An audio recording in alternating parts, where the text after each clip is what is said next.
Gold trusted gold buyers. మీరు తాకట్టు పెట్టిన బంగారాన్ని విడిపించి ఈ రోజు ఉన్న మార్కెట్ ధరకు కొనబడను.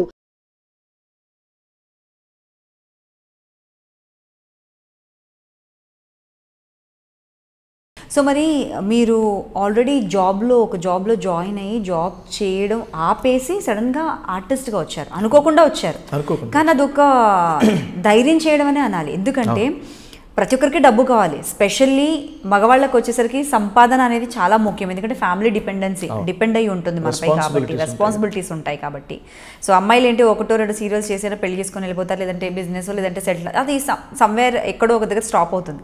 కానీ మీరు జాబ్ని మానేసి మంత్లీ వచ్చే శాలరీని మానేసి సడన్గా ఒక యాక్టర్గా ఏ ధైర్యంతో వచ్చారు? అంటే ఇది ఎలాగో ఫ్యామిలీ బ్యాక్గ్రౌండ్ లేదు కదా, ఆర్టిస్టులు అయితే ఎవరు లేరు. సో ఎలా ధైర్యం చేశారు అసలు అంతలా సడన్గా? ఎవరైనా మోటివేట్ చేశారు? అలా ఏం లేదండి. నేను అప్పుడు కొత్తగా ఛానల్స్ వచ్చాయి, ఈటీవీ తర్వాత జెమిని, ఇవన్నీ. అంటే నేను దూరదర్శన్ నుంచి ఉన్నాను కాబట్టి మధ్యలో గ్యాప్ తీసుకున్నాను. అప్పుడు సీరియల్స్ రావడం, అంటే యాక్టింగ్ అంటే నేను దూరదర్శన్లో చేసిన డ్రామాల వల్ల యాక్టింగ్ మీద కూడా ఇంట్రెస్ట్ కలిగింది. ఓకే, ఇది రైట్ టైం అనిపించింది నాకు. రైట్ టైం అని ధైర్యం చేశాను అంతే. అది నేనేమి వెనక్కి తిరిగి చూసుకోలేదు. ఎప్పుడు అనిపించలేదు మళ్ళీ అబ్బా జాబ్ మానేసి రాంగ్ స్టెప్ అని నేను ఎప్పుడు అనుకోలేదు. సో మంచి టైమింగ్ అనుకుంటాను కదా మీది. ఆ టైంలో వచ్చిన వాళ్ళందరిది కూడా ఆల్మోస్ట్ ఛానల్స్కి ముందు ఛానల్స్ అప్పుడప్పుడే రావడము, ఫటాఫట్ అన్ని సీరియల్స్ స్టార్ట్ అవ్వడము, అవి చాలా సంవత్సరాలు అలా కొనసాగడము. సో మరి ఫినాన్షియల్గా అయితే ఎప్పుడు కూడా ఏ ప్రాబ్లమ్స్ ఫేస్ చేయలేదు? ఏం చేయలేదండి, దేవుడి దయ వల్ల నేను ఈ రోజుకి హ్యాపీ అండి. అంటే ఒకటండి, నా సైకాలజీ ఎలా ఉంటుందంటే, నేను అది లేదు ఇది లేదని నేను ఆలోచించను, బాధపడను, దాని గురించి ఎక్సైట్ అవ్వటం అనేది ఉండదు. నా ఎక్సైట్మెంట్ అలా నా ప్రొఫెషన్ మీద ఉంటుంది. బాగా చేయాలి, బాగా మెప్పించాలి, ఎక్కడికి వెళ్ళినా కూడా మనల్ని ఇతను బాగా చేస్తాడు అని ఒక అడ్మైరింగ్గా చూడాలి అనే ఉద్దేశంతో నేను ఎక్కువగా వర్క్ చేస్తాను అంతే తప్ప. సరే డబ్బు అనేది మీరేం లేదండి, ఇప్పుడు ఇవాళ వస్తుంది, దేనికో దానికి ఖర్చు చేస్తాం, కానీ ఇవాళ వచ్చిన క్యారెక్టరు చాలా కాలంగా నిలబడిపోతుంది. నేను దాని మీద కాన్సన్ట్రేషన్ ఉంటుంది తప్ప డబ్బు అనేది ఎలాగో వస్తుంది, దానికి అంతే ఉందండి, అది పెద్ద ఇష్యూ కాదు. అంతే, వచ్చినంతకాలం వచ్చినంత వస్తుందండి. మళ్ళీ నేను స్పిరిచువల్గా, నాకు స్పిరిచువల్ థాట్స్ ఎక్కువ. Everything is pre determined. మనం ఎప్పుడన్నా పూర్వం దాచుకున్నదంటే ఇప్పుడు విత్డ్రా చేసుకుంటున్నాం అనే ఫార్ములాకి నేను బద్ధుడినై ఉంటాను. నేను ఇప్పుడు నాకు ఆల్రెడీ రిజర్వ్స్ ఏం లేకపోతే నేనేం విత్డ్రా చేసుకోగలను ఇప్పుడు. సో నాకు రావాల్సింది నాకు ఎప్పుడు వస్తుంది, ఆ వచ్చిన దాంతో తృప్తి పట్టడమే మనం నేర్చుకోవాల్సింది. సో కాబట్టి నేను ఆ విషయంలో I'm quite happy. Okay, so ఒకసారి మళ్ళీ ఇప్పుడు కెరియర్ అండ్ ఇక్కడ దగ్గర నుంచి మళ్ళీ వెనక్కి వెళ్దాము. సో కాలేజ్ అంతా చదివేసుకున్నారు, అయిపోయింది. సో మీ ఫ్యామిలీలో ఎంతమంది అండి? మీ తోబుట్టువులు ఎంతమంది? And me parents, me father ఏం చేసేవారు? నాన్నగారు హార్మోనిస్ట్ అండి. ఓకే, చెప్పారు మ్యూజిషియన్. ఓకే, మా మదర్ అమ్మ ఆదిలక్ష్మమ్మ, నాన్నగారు నాగేశ్వరరాజు గారు. మా అమ్మ అంతే, అమ్మ అంతే. ఇంకా ఆవిడ మమ్మల్ని ఎంత గొప్పగా ఏం చెప్పలేము.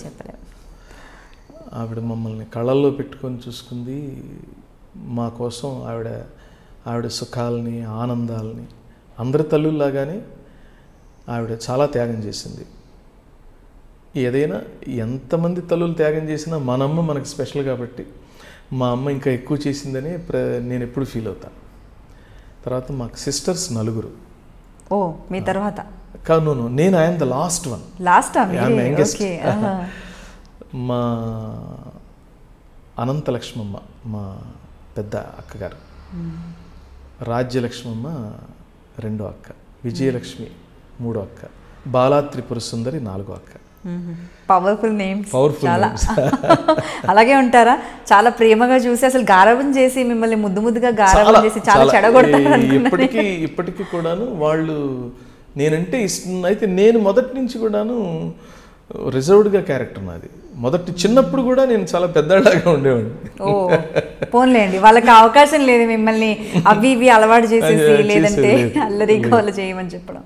బ్రదర్స్ ఏమో నేను లాస్ట్ వన్, ఇంకా 2 ఉన్నారు బ్రదర్స్.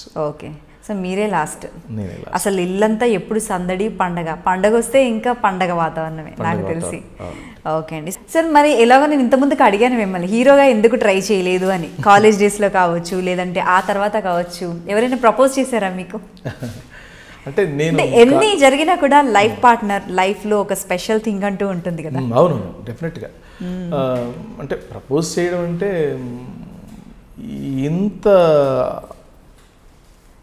ఏమంటారు దాన్ని, ఇంత బయటపడ్డాలు లేవు నేను చదువుకునే రోజుల్లో. ఓకే, కొంట చూపుతో మోగగా ఆరాధించే వాళ్ళు ఎవరన్నా ఉన్నారేమో నాకు తెలియదు కానీ, బట్ డెఫినెట్గా ప్రపోజల్స్ ఉంటాయి అంతే తప్ప. కానీ అవి అంత భయపడేవాళ్ళం అండి.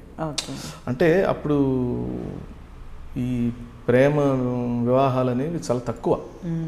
నేను 85లో గ్రాడ్యుయేషన్ అయిపోయింది. అంటే 82 నా గ్రాడ్యుయేషన్ స్టార్ట్ అయింది. అప్పుడు ఇంత లేదు. మామూలుగా నేను పాటలు పాడుతుండేవాడిని కాలేజీల్లో, క్లాస్ రూమ్స్లో ఎర్లీగా వెళితే పాటలు పాడుతుండేవాడిని. సరే పాటలు పాడితే ఎవరైనా అట్రాక్ట్ అవుతారు కదా, అంతే తప్ప గౌరవంగా ఉండేవాళ్ళండి అప్పుడు గర్ల్స్ కానీ బాయ్స్ కానీ. చాలా ఇప్పుడున్న విశృంఖలత లేదు. సరే ఇప్పుడు గౌరవంగా లేరంటారా? అలా అని నేను అన్ను, విశృంఖలత ఎక్కువ. అంటే నేను ఎప్పుడు సపోర్ట్ చేయను. విశృంఖలతకి రిజల్ట్స్ ఏంటో మీరు చూస్తున్నారుగా. 6 నెలలకే విడాకులు. మామూలుగా ఏదో బ్రేకప్, అదేంటి బ్రేక్, ఇదేమన్నా టీవీలో బ్రేకప్ అనుకుంటే సరిపోయిందా? అసలు ఎవడు రిలేషన్ పెట్టుకోమన్నాడు, ఎవడు బ్రేకప్ చెప్పుకోమన్నారు. అందుకని ఈ అటు 7 తరాలు ఆలోచించి ఒక బంధం కలుపుకునేవాళ్ళు వివాహంలో. అలాగే ఒకరిని స్టడీ చేయాలంటే చిన్నపిల్లలు ఎందుకు ప్రేమించకూడదు అని అంటే, ప్రేమ అనేది బాధ్యతతో కూడింది. రేపు బాధ్యత మొయ్యాల్సిన అంశం కూడా ఉంది ప్రేమలో. అందువల్ల అది పెద్దవాళ్ళకి సంబంధించింది. మన ఏజ్ సరిపోదు ఇది డిసైడ్ చేసుకోవటానికని పెద్దవాళ్ళకి అప్పచెప్పేవాళ్ళు. అంతే తప్ప చిన్నవాళ్ళు చూసుకోకూడదని కాదు. అంటే వాళ్ళ నాలెడ్జ్, వాళ్ళ ఎక్స్పీరియన్స్ ఆ రిలేషన్ని ఫిక్స్ చేసుకోవటానికి మీ క్వాలిఫికేషన్ సరిపోదు. పెద్దవాళ్ళని సరిపోతారని అలా వెనక్కి తిరిగి చూసేవాళ్ళు. అమ్మా నాన్న చూసేవాళ్ళు, అవి బాగుండేవి. ఒకవేళ బాగున్నా బాగాలేకపోయినా కూడా అమ్మా నాన్న చెప్పేవాళ్ళు. అమ్మా నాన్న వచ్చి సర్ది చెప్పడానికి అవకాశం ఉండేది, ఎందుకు చూసింది వాళ్ళు కాబట్టి. అవును. ఇప్పుడు మీరు చూసుకున్నప్పుడు మేము వచ్చి దాన్ని సరిదిద్దడానికి చూస్తే నువ్వెవడో కొత్తగా వచ్చావని చూస్తారు. మనం న్యూ ఎంట్రెంట్గా ఉంటాం. ఈవెన్ దో ఆ పెళ్లి చేసేటప్పుడు రిసెప్షన్లో అమ్మా నాన్న క్యారెక్టర్లో కాస్ట్యూమ్ వేసుకొని నిలబడటమే తప్ప నాకైతే అదొక క్యారెక్టర్లో ఉంటుంది. ఎందుకంటే వీడు మొదటి నుంచి వాళ్ళ ఇంటికి వెళ్ళటం, పెళ్లి చూపులు చుట్టం, వాళ్ళ అటు ఇటు బంధువులు తెలుసుకోవటం, ఇంత హోంవర్క్ ఏం వీడికి తెలియదు, బ్యాక్గ్రౌండ్ తెలియదు. సడన్గా ఒక క్యారెక్టర్ వచ్చి వీడు మా మావయ్య అంటాడు. వీడెవడరా అంటే వాడు మావయ్య. ఓహో అవునా అనాల్సింది తప్ప మనకు తెలియదు. వాడెవడో వెధవై ఉంటాడు. సో అదే ముందు తెలిస్తే మనం అన్నీ కాస్త ఆమూలాగ్రంగా తెలుసుకొని మన అమ్మాయికి మంచి సంబంధం చూసుకునే అవకాశం ఉంది. సో అప్పుడు అలా ఉండేది. ఇప్పుడే మీకు తెలిసిందే నేను చెప్పేదేమో. సో మీది అరేంజ్డ్ మ్యారేజ్. సో కాబట్టి మేము అలాంటి ఉన్నాయేమో కానీ అలా అంతదాకా సాహసాలు చేయలేదు. సో మాది arranged marriage. We are very happy. నా మిస్సెస్ పేరు రూపవాణి. తను మంచి క్లాసికల్ డాన్సర్. ఓ సో మీకు నచ్చిన స్పెషల్ క్వాలిఫికేషన్ అదే అని నేను అనుకుంటాను. ఎందుకంటే మీరు ఫస్ట్ నుంచి కూడా మ్యూజిక్ గురించి, క్లాసికల్ డాన్స్ గురించి మాట్లాడుతున్నారు కదా. ఓకే అండి. సో అప్పుడైనా అట్లీస్ట్ చూసుకున్న తర్వాత, పెళ్లి చూపుల తర్వాత అయినా మీరు మాట్లాడారా? మాట్లాడుకున్నాం. అంటే తను డాన్సర్ కాబట్టి, నేను సింగర్ని కాబట్టి డాన్స్ గురించి, పాట గురించి ఆ discussion. Okay. And for more videos, please subscribe to iDream. Please subscribe to iDream. Please subscribe iDream. And please subscribe to iDream. For more videos, subscribe to iDream. please like, share and subscribe to the channel. Congratulations, iDream. Subscribe to iDream. Subscribe to iDream. So subscribe to iDream Media. iDream ki iDream team andarki huge congratulations. Please subscribe iDream Media. Please subscribe to iDream. Subscribe iDream. Please subscribe to iDream. iDream అంటే నా కళల channel subscribe చేసుకున్న నోరు తిరుగుతలేదు, మీరైతే గంట గుర్తు కొట్టండి. For more such videos, please subscribe to iDream.